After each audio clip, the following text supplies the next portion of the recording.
Hello friends, today we will discuss a new topic, that is switch case.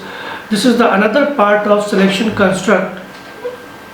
In the previous video I explained the selection construct, if selection construct, and different examples based on if. Now today's topic is switch case. A switch case is, what is a switch case basically? It is just like a fan regulator. I see it is written there, but I will explain it later. This is a fan regulator. In a fan regulator, suppose we have multiple speed 1, speed 2, speed 3, speed 4, speed 5, and one speed we generally see, that is 0.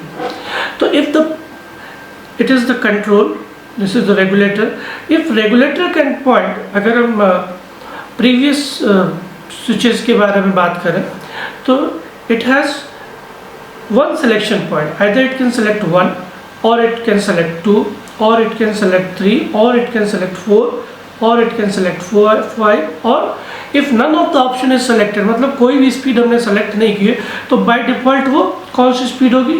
0. It's exactly works on the same way. A switch control structure has a switch expression. इसका जो structure होता है switch expression,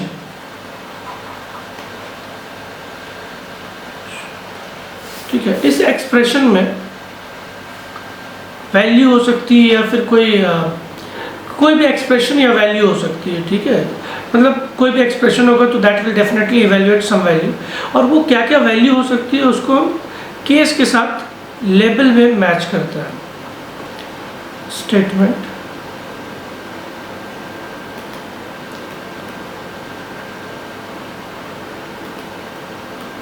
कितने भी statement हो सकते हैं. Case label को आप वैल्यू भी कह सकते हैं.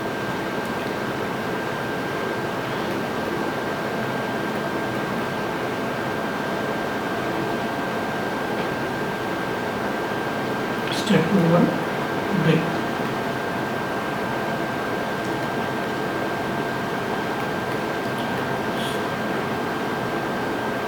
कितने भी स्टेटमेंट लिख सकते हैं, ठीक है. मैं 1 लिख रहा हूँ या 2 लिख रहा हूँ. इसके अलावा यहाँ पे break.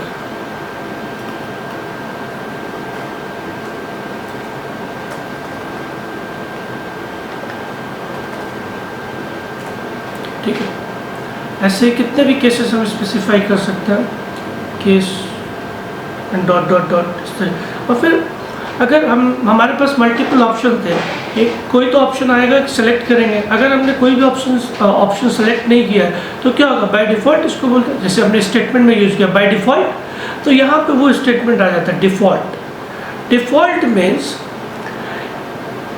If none of the case is satisfied then this statement. How it works actually, देखिए यहाँ पे जो एक्सप्रेशन है इसकी कुछ वेरिएबल होगा, ठीक है, या वैल्यू होगी, और ये जो वैल्यू है वो इस लेबल, मतलब यहाँ की जो वैल्यू है उससे मैच कर रही है कि नहीं. अगर कर रही है तो ये करस्पॉन्डिंग स्टेटमेंट्स एग्जीक्यूट करेंगे और फिर हम आउट हो जाएंगे. अगर ये वैल्यू मैच नहीं करती यानी कि लेबल, तो अगले लेवल में जाएंगे.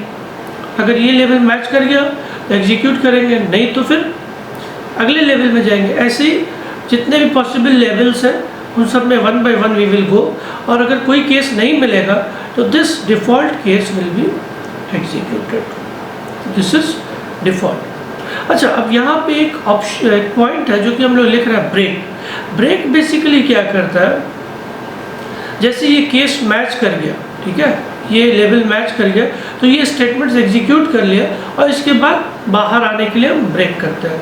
अगर हम ब्रेक नहीं लिखेंगे तो वो अगले केसेस में भी फॉलो हो जाएगा. तो अगले केसेस में फॉलो होने को हम we give a name, and that will be explain later in this video. अब देखिए, स्विच ऑन वैल्यू वेरिएबल, मान लेते हैं case 1, SOP 1 break. Case 2 SOP, यहाँ पे कोलोन है, ठीक है, ये कोलोन का साइन होता है, ठीक. ये जो है हमारा कोलोन, सेमीकोलोन नहीं, ब्रेक। डिफ़ॉल्ट हम कितने भी केस दे सकते हैं, क्या अभी just understand how we use it. Default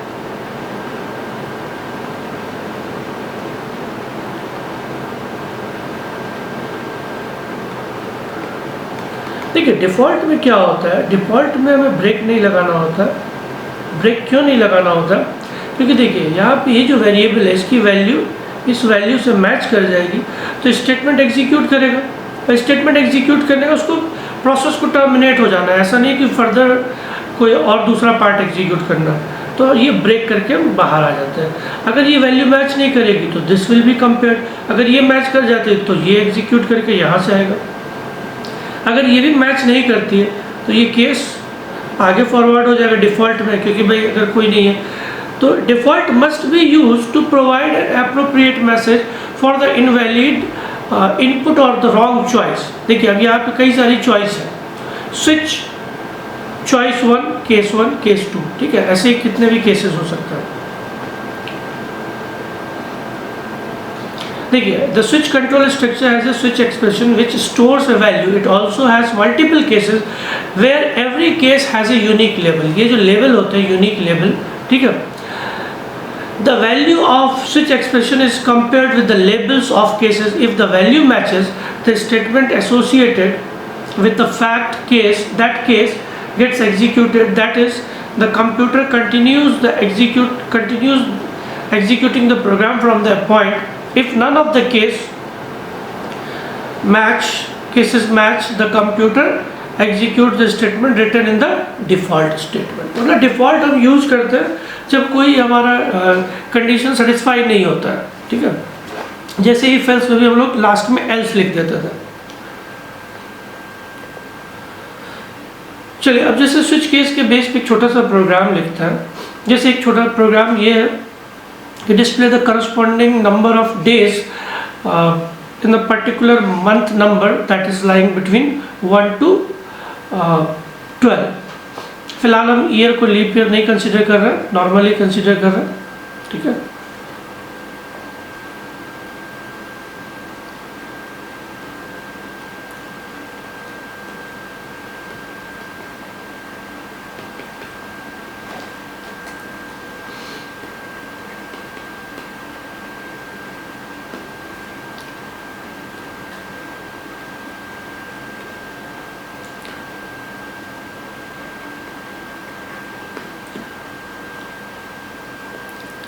अब केस 1 मतलब जनवरी को, so 31 days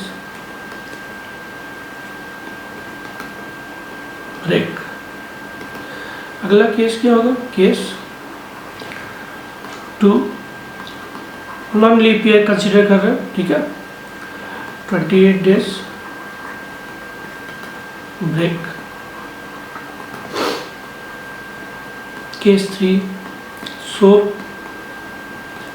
31 days break. Case 4 क्या होता है, अप्रैल में कितने दिन होता है, 30 डेज। तो ये एक एक करके हम लिखते जाएंगे, ठीक है। ऐसे ही केस 12 तो सो 31 डेज डिफ़ॉल्ट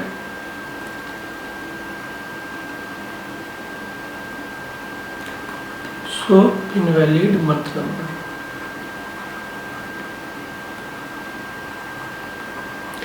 बेसिकली होता क्या है कि ये जो मंथ है इसकी वैल्यू से it is basically if else in if else we can work on the value which is ranging from one range to another range, but in switch case we can do only equality comparison। मतलब यहाँ 1 है तो month को equality compare हो रहा है। Internally it does like this. इसका जो स्टेटमेंट है इसका सिग्निफिकेंस कैसा आ रहा है, इफ मंथ एक एक कंडीशन को ऐसे लिख के चेक कर रहा है, ठीक है। सो 31 डेज अभी मैं इसको हटा दे रहा हूँ, आपके लिए इसको समझो कि इंडिविजुअली इस स्टेटमेंट का मतलब क्या होता है। Month case 1 it does like this. Okay,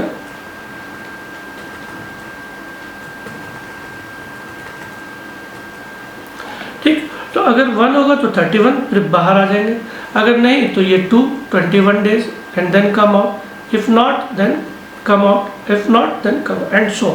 अगर कोई वैल्यू हमने कुछ भी गलत वैल्यू दे दी -1 से, डिफ़ॉल्ट को हम लोग प्रेफरली आखिरी में रखते हैं, क्योंकि डिफ़ॉल्ट अगर इन बिटवीन होगा यानी किसी केस के बिटवीन में रख देंगे तो क्या होगा, वो उस पर्टिकुलर चॉइस तक आएगा फिर डिफ़ॉल्ट में जाके टर्मिनेट कर देगा। मतलब 1 2 3 4 लिखा हुआ है, अगर हम यहाँ लिख देते हैं 1 2 3 4 यहाँ पे डिफ़ॉल्ट अगर हम लिख देते हैं तो क्या होगा, 1 2 3 आएगा और 4 3 के बाद कुछ भी जाएगा तो वो डिफ़ॉल्ट में चला जाएगा, क्योंकि 1 2 3 तक तो वो एक सीक्वेंस में आ रहा है, क्योंकि ये कंपैरिजन जो होता है सीक्वेंस में होता है। 1 2 3 और उसके बाद बाहर चला जाएगा। ठीक है, वो करते हैं कि आपको ये समझ में आ रहा होगा। ठीक है, तो this way it works actually. अब देखिए यहाँ पे एक इंटरेस्टिंग फैक्ट था, मंथ 1 हो सकता है, मंथ 3 हो सकता है, मंथ मई हो सकता है यानी 5 हो सकता है, जुलाई हो सकता है, अगस्त। इन सब के मंथ क्या होंगे, इन सब के मंथ में कितने डेज थे, 28। अब यहाँ पे ये थोड़ा बोरिंग टाइप का सॉल्यूशन था, लेकिन क्योंकि फर्स्ट क्लास, क्योंकि you have just started, so I have explained this example in this way. However, this example should be solved in different way, उसका आगे कॉन्सेप्ट आएगा। ठीक है, अब इसी में आता है एक फॉल थ्रू। ठीक है, फॉल थ्रू में क्या होता है, जैसे हमने किसी स्टेटमेंट में ब्रेक लगाना भूल गए तो अगले स्टेप पर जाएगा। अब इस एग्जाम्पल को जो हमने लास्ट एग्जाम्पल दिया था उसी को मैं फॉल थ्रू में इम्प्लीमेंट करता हूँ। ठीक है, तो मैं डायरेक्ट इसका सॉल्यूशन करता हूँ, यहाँ पे कर देते हैं स्विच ऑन मंथ। ठीक है, case 1, case 3, case 5, case 7, case 8, case 10 और केस 12।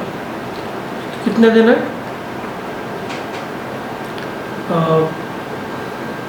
31 days break. केस 2 अभी नॉन लीप ईयर है, 28 days break. Case 4, case 6, case 8, sorry case 9,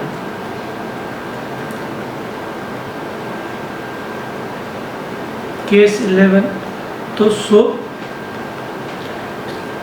30 days break. ठीक है,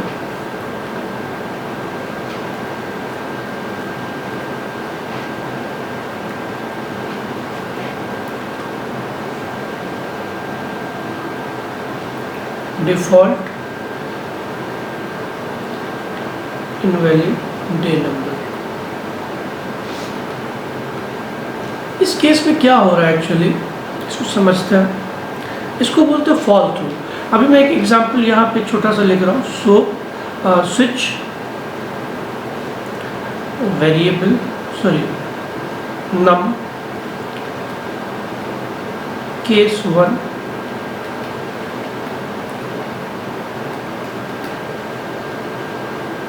केस 2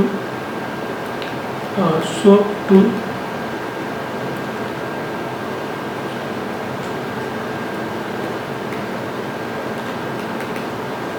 केस 3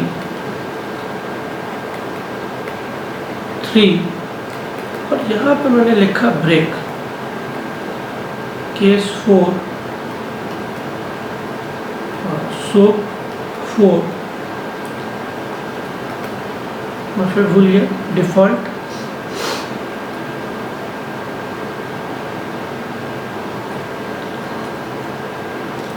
SOP इनवैलिड।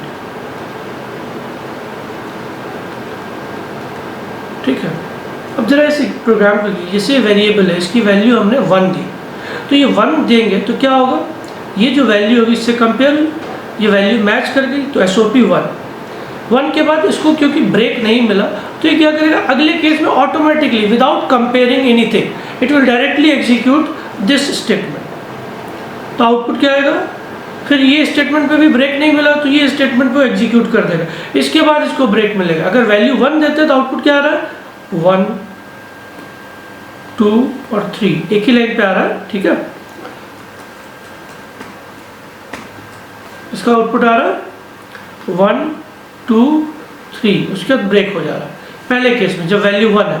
अगर हमने वैल्यू 2 दी है, ठीक है, अगर हमने वैल्यू 2 दी तो पहला केस मैच नहीं करेगा, दूसरे केस में क्या है, मैच कर रहा है, तो दूसरे केस में आउटपुट 2 है। ठीक, और इसके बाद क्योंकि ब्रेक नहीं लगा हुआ है इधर कुछ भी या नीचे, तो ये क्या करेगा, अगले केस, अगले 100 केस के स्टेटमेंट को भी एग्जीक्यूट कर देगा। तो this is called fall through, falling in the successive cases just because of the omission of break statement after the cases। ठीक है, अब इस केस, अब जैसे पिछले एग्जांपल में हमने लिख दिया था मल्टीपल वैल्यूज के लिए, ये तो एक एग्जांपल था। ठीक है, this is called fall through. अगर आप स्विच के आगे, केस के आगे ब्रेक, स्विच के केस स्टेटमेंट के बाद अगर ब्रेक नहीं लगाएंगे तो क्या करेगा, उसके अगर मैचिंग केस के बाद अगर ब्रेक नहीं है तो मैचिंग केस के स्टेटमेंट तो एग्जीक्यूट करेगा, उसके बाद के केस के स्टेटमेंट को भी एग्जीक्यूट करेगा जब तक कि उसको ब्रेक नहीं मिल जाएगा। ठीक है, तो हमने इसी टेक्निक को यहाँ यूज़ किया। पिछले एग्जाम्पल जो हमने लिखा था स्विच में अलग अलग जगह पे 31 30 डेज लिखा था, इसको यहाँ मिनिमाइज किया। जैसे हमने मंथ दिया, अगर मंथ हमने 3 दिया तो ये क्या करेगा, नो नो यस। अब यहाँ पे 3 हुआ, अब इसके बाद कुछ है नहीं स्टेटमेंट, तो अगले केस में आ गया, यहाँ भी कोई स्टेटमेंट नहीं है, यहाँ भी कोई स्टेटमेंट नहीं, यहाँ भी नहीं, यहाँ भी नहीं, यहाँ, तो सबके लिए फॉल होना शुरू हुआ ना, falling through the successive cases. और आखिरी केस में, क्योंकि इन सारे केसेस में वैल्यू तो हमारी 12 ही हो, 31 ही होनी चाहिए थी डेज, 31, इसका ब्रेक करेगा। अगर आप 10 देते हैं तो क्या होगा, 3 मैच करा नहीं, 5 नो, 7 नो, 8 नो, 10 यस, तो यहाँ से फॉल करना शुरू करेगा, ब्लैंक ब्लैंक, फिर यहाँ पे 31 डेज। इस तरीके से अगर आपने केस 2 दिया है तो डायरेक्ट 21 डेज ब्रेक, और उसके बाद फिर 4 हुआ, 6 हुआ, 9 हुआ या 11 हुआ, 31 डेज या नहीं।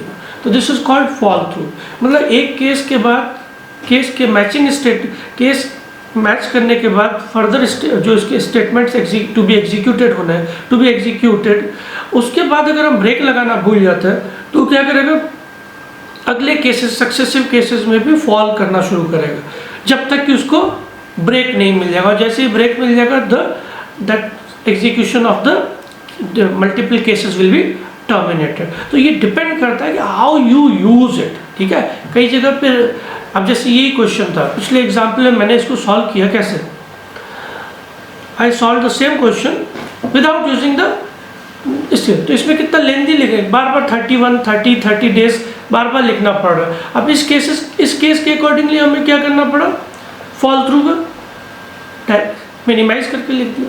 ठीक है, चलिए अब यहाँ पे कुछ क्वेश्चंस मैंने लिए हैं।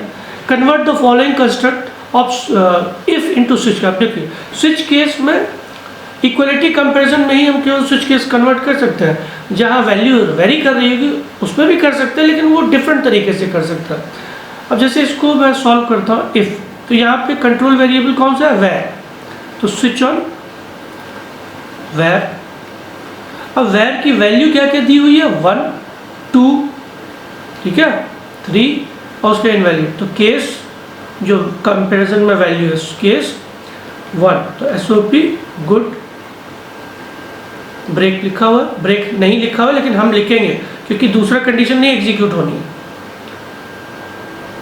हमें लिखना ही पड़ेगा। ठीक है, case 2 better,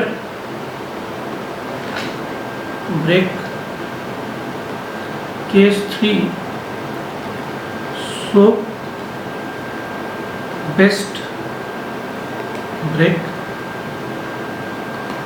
default, so invalid, क्योंकि कन्वर्जन मांगा गया तो हम पूरा स्ट्रक्चर बना के देंगे, ये नहीं कि जितना इफ में लिखा हो उतना ही लिख के दें।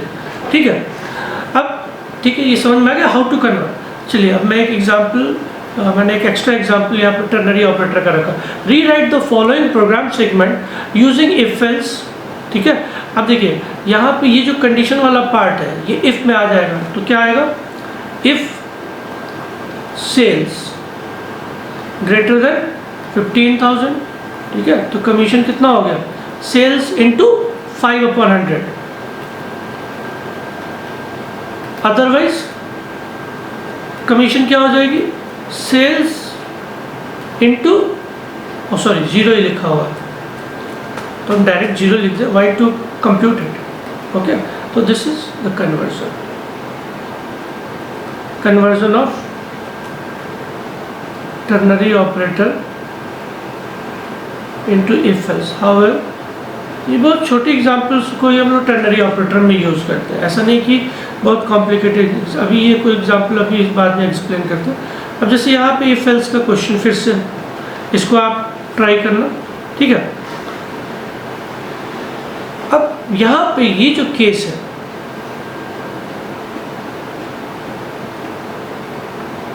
चलिए पहले इस क्वेश्चन को देख लेते हैं। What is wrong with the following case. पहला, इसमें कई सारी रॉन्ग चीज़ें हैं। जैसे पहली क्या चीज़, जैसे चॉइस, अब चॉइस 0 है 1 है, ये फॉल थ्रू का पार्ट चल रहा है, ठीक है, एग्जीक्यूट ब्रेक सही है, डिफ़ॉल्ट एक तो डिफ़ॉल्ट बीच में रख दिया। ठीक है, देखिए केस में कभी भी वैल्यू रिपीट नहीं होनी चाहिए। अगर केस में वैल्यू रिपीट होगी तो आपको कंपाइल टाइम पे ही एरर मिल जाएगा। ठीक है, रिपीटेड वैल्यू, जैसे देखिए केस 0 था, ये ठीक है, वैल्यू आउटकम से कोई मतलब नहीं, वैल्यू कुछ भी हो सकती है, लेकिन केस सिमिलर नहीं हो रहा। अब यहाँ देखिए ये जो केस 1 है और यहाँ भी केस 1 है, ये एक तरीके से कॉन्फ्लिक्ट क्रिएट करेगा। मतलब एक ही चीज़ को दो बार क्यों लिखा है, तो it creates confusion for the compiler and it immediately terminates.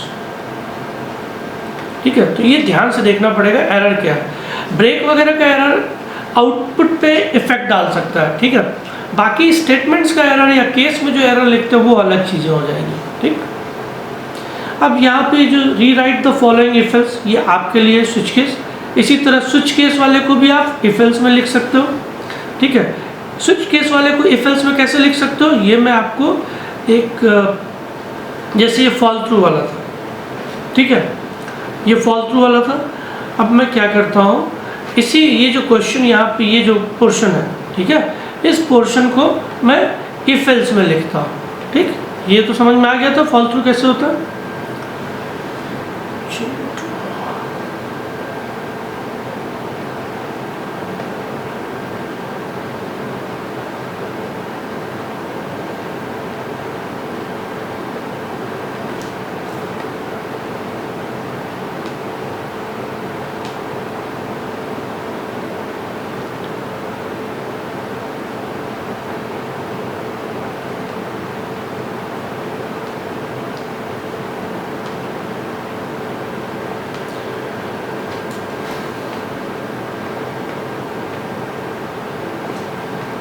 अब इसी क्वेश्चन को मैं लिखता हूँ, if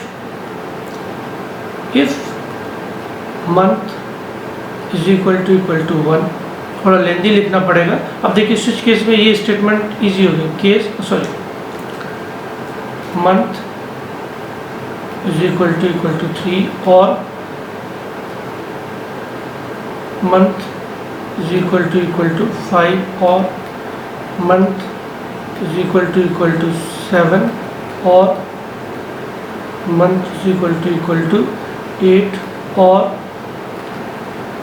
month is equal to 10 और month is equal to 12, so 31 days. ठीक है, ये कन्वर्जन का तरीका हो, क्योंकि इसमें फॉल थ्रू था इसलिए, और फॉल थ्रू था इसलिए और लगा। अगर ये फॉल थ्रू नहीं होता तो सब में इसकी ऐसे ही, जैसे एक एग्जाम्पल यहाँ दिया हुआ मैं आपको दिखाता हूँ। ठीक है, जैसे ये एग्जाम्पल दिया हुआ है, इस तरीके से हमें लिखना पड़ता, month is equal to this और this month is equal to this. ठीक है, अलग अलग कंडीशंस को लिखने पड़ते हैं क्योंकि वो इक्वलिटी कंपैरिजन ही चेक करता है। अब क्योंकि यहाँ पे फॉल थ्रू था, इसलिए फॉल थ्रू में कई इन इम्पॉसिबिलिटी केसेस में एक कॉमन स्टेटमेंट प्रिंट होना है, इसलिए हमने वहाँ पे और ऑपरेटर यूज किया।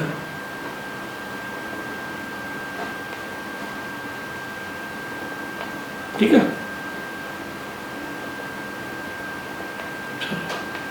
अब यहाँ अगला स्टेप क्या होगा, एल्स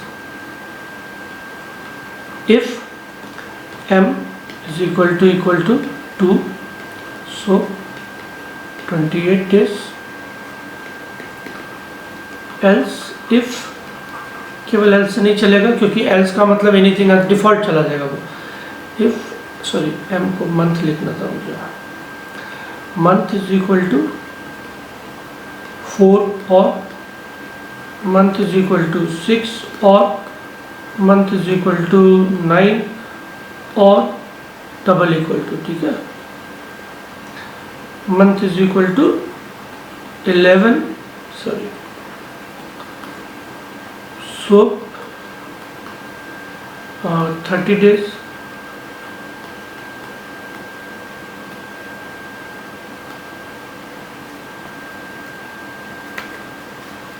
एल्स, अब एल्स में आएगा डिफॉल्ट, सो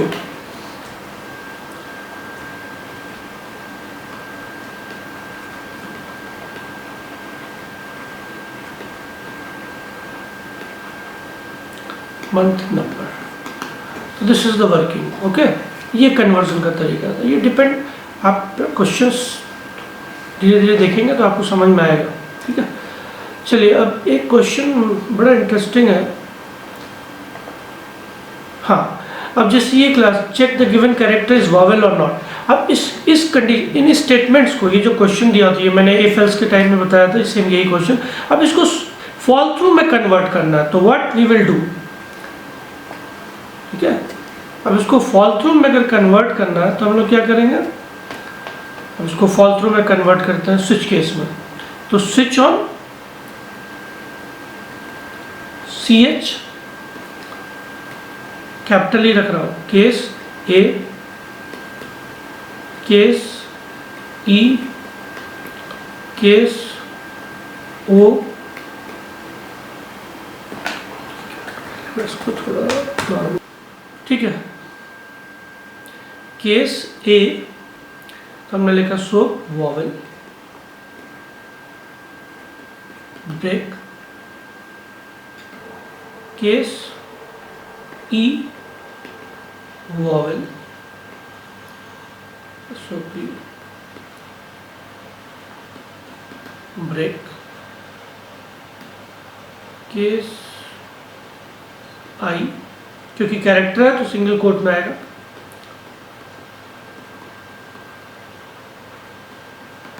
ब्रेक,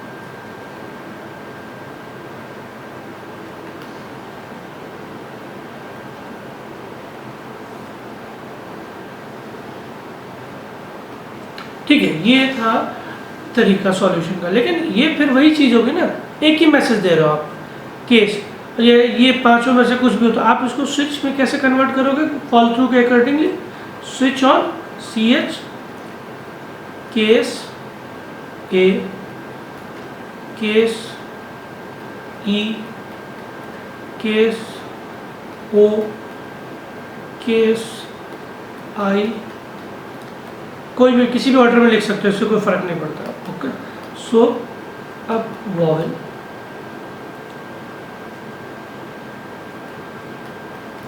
ब्रेक, इसके बाद आ जाएगा आपका डिफ़ॉल्ट।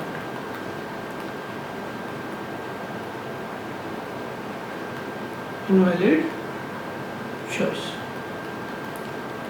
ये तरीका हुआ इसका सॉल्यूशन का, ये थोड़ा सा अलग तरीके से, ठीक है। तो ये अब आपको थोड़ा सा अपना भी आइडिया लगाना पड़ेगा कि how to can the given question be implement, can we implement the given question using the fall through or not? If yes, then try it. If not, then ऐसा कोई कंपल्शन नहीं है कि हर क्वेश्चन फॉल थ्रू में ही convert हो सकता है, ऐसा कोई कंपल्शन नहीं है, ठीक है। अब यहाँ पे आता है डिफरेंस कि what is the difference between if else and switch case.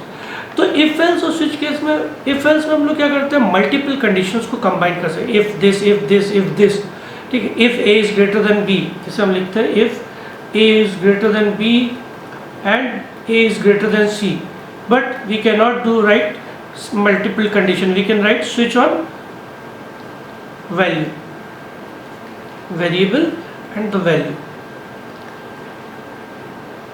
जो लेबल जिसको बोलते हैं, ठीक है। ऐसे ब्रेक, तो ऐसे ही कई सारे केसेस में मल्टीपल नहीं है, एक टाइम में एक ही वैल्यू कंपेयर हो रही है। यहाँ पे क्या है, एक साथ और भी ऐड लगा के कंडीशन हम ऐड कर सकते हैं।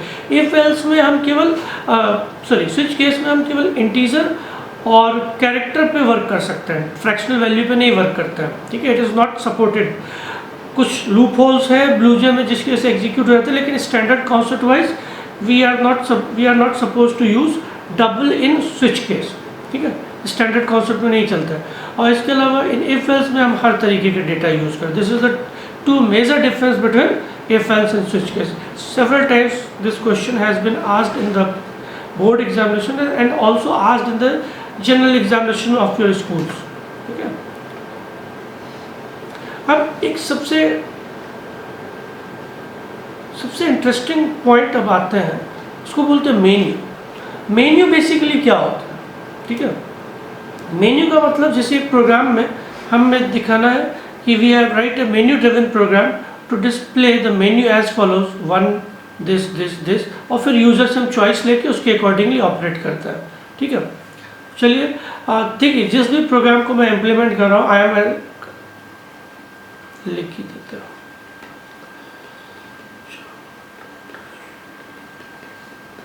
सबसे पहले हम लोग क्लास मेन्यू, अब मेन्यू में हमारी रिक्वायरमेंट क्या है, सबसे पहले क्या डिस्प्ले होना है, क्या क्या रिक्वायरमेंट है, आर एल बी, ठीक है, और A B C,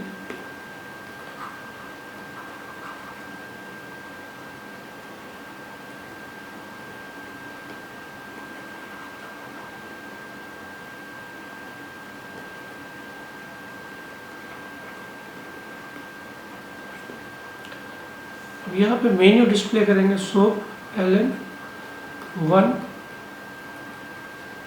area of circle case 2, sorry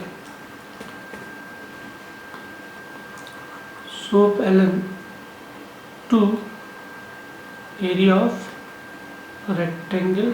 अब यहाँ पे इसको जरा स्टेटमेंट समझिए, कंबाइन कैसे करते हैं। स्लैश एन हम दूसरी लाइन पे आ जाएगा, जो आउटपुट आएगा 3 एरिया ऑफ ट्राइंगल। सो पहले inter your choice,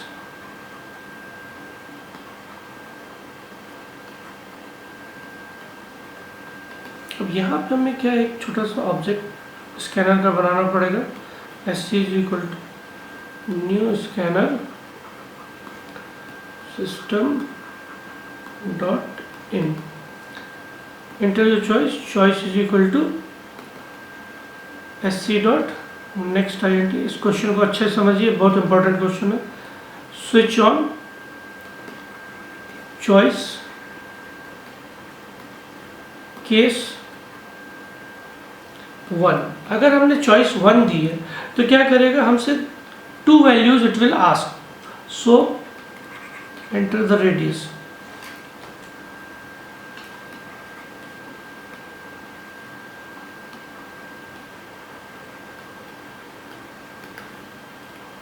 r is equal to, हमने इंटीजर ही लिया है, नेक्स्ट INT, और एरिया इज इक्वल टू क्या हो जाएगा 3.14 into r, so area of rectangle is plus area. ठीक, दूसरा केस देखते हैं।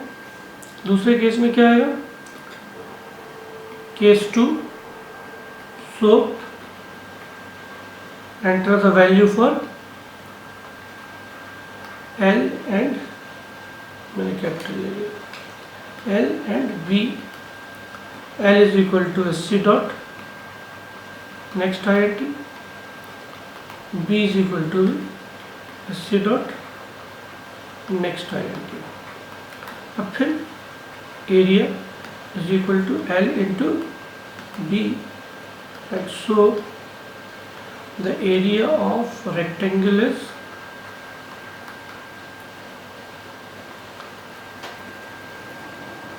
plus area. ब्रेक कंपलसरी है, ठीक है, यहाँ पे ब्रेक नहीं लगेगा।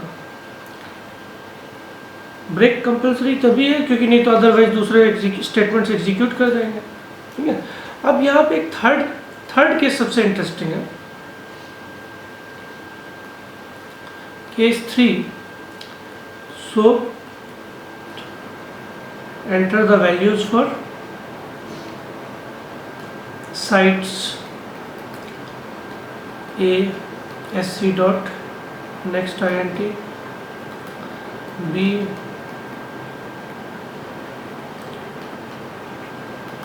C is equal to SC dot, अब हम क्या निकालेंगे, S, A plus B plus C whole upon 2.0, क्योंकि इंटीजर अपॉन इंटीजर करेंगे तो रिजल्ट भी इंटीजर ही आएगा, ठीक है।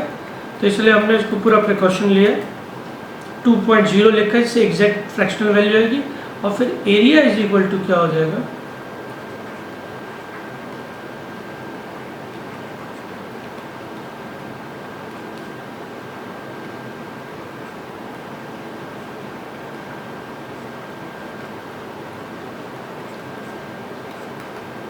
क्या,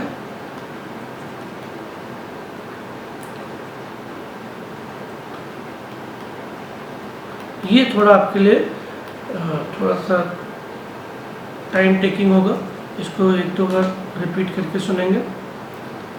मैं फिर भी उम्मीद कर रहा हूँ कि आपको समझ में आ जाएगा, एक वंस और twice if you will listen, तब ये एंड होगा। देखिए ये केस यहाँ से चल रहा है, मेन्यू क्या डिस्प्ले हो रहा है, जो यहाँ पे आउटकम आ रहा है स्क्रीन पे, 1 area of circle, 2 area of rectangle, 3 area of triangle, ठीक है। अब जैसे ही उसने चॉइस दी, मान लीजिए उसने 1 दिया, तो ये कौन सा पार्ट एग्जीक्यूट करेगा, this part will be executed, ठीक है। अगर उसने चॉइस 2 दी, ठीक है, अगर उसने चॉइस 2 दी तो this part will be executed, ठीक है। अगर उसने थर्ड दिया, अगर उसने चॉइस 3 दी, वो तो चॉइस ले रहा है ना यूजर से, इंटर योर चॉइस, अगर उसने चॉइस 3 दी तो this part will be executed. छोटे छोटे प्रोग्राम्स टाइप के होते हैं इसमें। स्विच में, मेन्यू वाले प्रोग्राम में क्या होता है कि एक छोटा सा ऑप्शन डिस्प्ले होना होता है, और फिर छोटे वेरी स्मॉल ऑपरेशंस उसमें ऑपरेट करने होते हैं, इम्प्लीमेंट करने होते हैं, ठीक है। मेन्यू का मतलब खाली बस it takes time to write, nothing else, ठीक है। जो आप बहुत बेसिक काम किए होते हैं वही काम इसमें करता है, ठीक है। इंटर योर चॉइस, जैसे हमने चॉइस दी, मान लीजिए 1 दिया, तो इसने क्या कि एरिया ऑफ सर्किल के लिए हमसे क्या मांगेगा, रेडियस मांगा और एरिया निकाल दिया, 3.14 इंटू आर। जैसे हमने चॉइस 2 दी तो L एंड B एक्सेप्ट किया, और फिर L इंटू B निकाल के हमें उसका एरिया निकाल के इसने हमें दे दिया, ठीक है। तो this is all overall concept off switch case, ठीक है।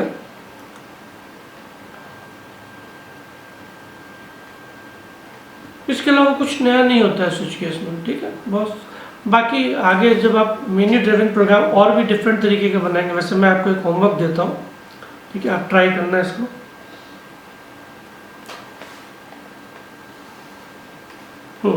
एक सिंपल कैलकुलेटर प्रोग्राम इम्प्लीमेंट कराना, ठीक है, जिसमें हमें दो नंबर लेना है ए और बी। ठीक, अगर हमने 1 मेन्यू डिस्प्ले करेंगे एडिशन, 2 सब्ट्रैक्शन, 3 प्रोडक्ट या मल्टीप्लिकेशन, जो भी आप लिखना चाहें, 4 डिवीज़न। अब यहाँ पे जो भी ऑपरेशन होगा ए और बी के बेस पे upon A and B, using A and B, that will be like A plus B. अगर हमने सब चॉइस 2 ली है तो ए माइनस बी। ये आप मत सोचिए कि बड़ा विच वन इज ग्रेटर, ठीक है, अभी इसको नहीं इग्नोर कर देते। 3, तो इसको operation, how to write the operation, A into B. अगर ये चॉइस 4 होगी तो we will compute A upon B. बहुत सिंपल, बस you have to make a, you have to do the practice of writing, nothing else. ठीक है, इस question को आप सॉल्व करिएगा और इसको बिल्कुल वैसे ही जैसे पिछले क्वेश्चन में आप क्या डिस्प्ले करेंगे, एक मेन्यू पहले डिस्प्ले होगा, फिर यूज़र एक चॉइस देगा, ठीक है, यूज़र चॉइस देगा और चॉइस 1 होगी तो वो ए बी इनपुट करेगा और फिर उन पे ऑपरेट कर देगा। चॉइस 2 देंगे तो ए बी फिर इनपुट होगा, फिर उस पर नई वैल्यूज, ठीक है, इस तरीके से इसको सॉल्व करें। Okay friends, I hope you would have understood this working of this if switch case and what is the difference between if else and switch case. Whenever you see some videos and if you find the video is helping, it was helpful for you, please like the video and do some comments also.